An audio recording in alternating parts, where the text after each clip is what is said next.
Dahil maaga akong natapos sa aking mga gawaing bahay kaninang umaga, kaya maaga rin akong nakapag-relax. Ayan, kaya ang ginagawa namin, andyan sa sala, mag-i-standby, magsi-cellphone, makipag-inggit. At di ko namalayan, tanghali na pala. At ito na nga, nakita ko yung pitaka na mister, kaya tamang-tama, ayan, kinuha ko na lang. Sa akin din naman yan galing kasi hindi siya nagtabi ng pera para sa kanya. So, ayan, kinuha ko na lang uli. Anyway, wala naman yata siyang bibilhin ko. Ayan, wala ka ng pera ngayon. At ayan na nga, hindi niya alam na wala na siyang pera sa kanyang pitaka. Nako, lagot ako nito. Pag may bibilhin to, aalis. Biglang aalis ba? Tapos ang akala niya may pera pa siya. At ito na nga, buti na lang nakasalang na ako ng kanin, kaya lumabas na ako guys. Ayan, lumabas na ako. Papunta na ako, nagmamadali kasi ako. 12:00 na ng tanghali, wala pa kaming ulam. So, ayan yung makikita nyo guys sa labas. Yung maraming sasakyan. Pero ngayon medyo malugluwag kasi diba, 12:00 ng tanghali. At naka-break na nga yung mga gumagawa ng daan. Ayan, bigla akong tumawid dyan dahil ang init-init talaga ng panahon guys. Bahala kayo dyan. Basta tatawid ako. Ayan. At ito na nga, andito na ako ito yung karinderya sa aming lugar. Ayan, may mga hotdog dyan, may mga ukoy, may mga ginataan. Ayan, mga torta. At ito yung katapat yung mga quick. So, ito na nga, ayan yung adobo, mayroong Bicol Express. Ayan, masarap yan guys. Masarap yung luto nila dito. So, ito naman ay yung menudo. Sarap. At ito yung igado. Ito yata yung binili ko. Tsaka ito yung caldereta.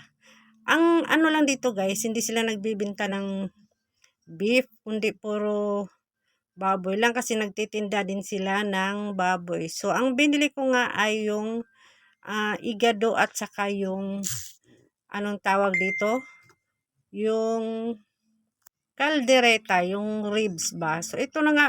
So, sa banda rito ay mayroon din silang mga sabaw, yung mga nilaga, at saka yung mga sinigang na baboy. So, baboy pa rin. Lahat yan ay baboy ang kanilang tinda. So, ayan. Ayan guys, yung kanilang mga tinda dyan. Puro baboy. So, ito na nga. Bumili na lang ako ng nilagang baboy para mamayang gabi. Pinagpipilian ko kung nilagang baboy ba o sinigang na baboy. Baboy pa rin. So, ito nga, napagpasyahan ko na ito na lang yung nilagang baboy para hindi masyadong mataba. So, ito nga. So, tig 50 ang isang takal yan guys. Kaya ayan, tatlo, so 150. Hanggang mamayang gabi na naming ulam yan. Paminsan-minsan lang naman ako bumibili. Siyempre para maiba naman. Ito, bumili ako ng saging kasi 'di ba? Paborito namin mag-asawa yung saging. So, ang yung lakatan ay 80 ang kilo at dito naman sa baba ay 50 ang latundan. So, ayan. Mas gusto ko kasi yung latundan, ang binibili namin yan kasi matamis at saka mura lang. Yan.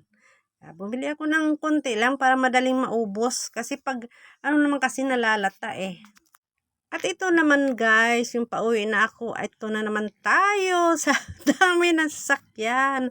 Nahihirapan talaga akong tumawid guys. Ayan, puro sasakyan yan. Bakit ba ang dami-daming sasakyan tanghaling tapat na. At ito na nga, kaliwat kanan, tingin at sabay takbo guys. So, ayan na yung aking mga binili guys. Ayan. 3 klaseng ulam hanggang mamaya na yan gabi. Ulam namin. Siyempre, 2 lang kami kaya. Yan. Yan. Ang pawis ko. Yan lang guys. Kain na tayo. Tamang-tama. Luto na yung kanin namin. Bye-bye. Thank you.